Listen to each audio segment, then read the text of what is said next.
Guys, இது TMP tuition centre. இப்போ நம்ம என்ன பார்க்க போகிறோம்னா, தேர்ட் குரூப் கணினி பயன்பாடுகளுடைய இம்பார்ட்டன்ட் கொஷின்ஸ். இது படிச்சுன்னா கண்டிப்பாக 100 மார்க்கில் ஒரு 80% கண்டிப்பாக வரும். இப்போ பார்த்தீங்கன்னா 2 மார்க் பாருங்கள். 2 மார்க்கில் எஸ்கியூஎல் பற்றி குறிப்பு வரைக, அது இம்பார்ட்டன்ட். யூஆர்எல் என்றால் என்ன அது. அதுக்கப்புறமா 3 மார்க் பாருங்கள். 3 மார்க்கில் இந்த பிஹெச்பி ஓட்டின் வகைகள் கன்ஃபார்ம் கொஷின். அதே மாதிரி ஹெச்டிடிபி, ஹெச்டிடிபிஎஸ், எஃப்டிபி இது இம்பார்ட்டன்ட். இது இல்லாத கொஷினே கிடையாது.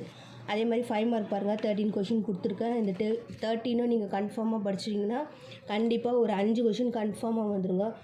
ஓகேங்களா கைஸ். இதில் பிஹெச்பியில் உள்ள தரவினங்கள் யாவை, அது கண்டிப்பான கொஷின், இம்பார்ட்டன்ட். அதே மாதிரி ஓஎஸ்ஐ மாதிரி அதன் அடுக்குகளோடு விவரி, அதுவும் இம்பார்ட்டண்டான கொஷின். அதே மாதிரி இடிஐயின் நன்மைகள் யாவை, இது ஃபுல்லாமே நீங்கள் பாருங்கள். இந்த 13 கொஷினில் 18 லெசன்லேருந்து 13 question very very very important. Repeated question. அப்படி ரிப்பீட்டட் கொஷின் இல்லைனாலும் கண்டிப்பாக வரும். Thank you guys.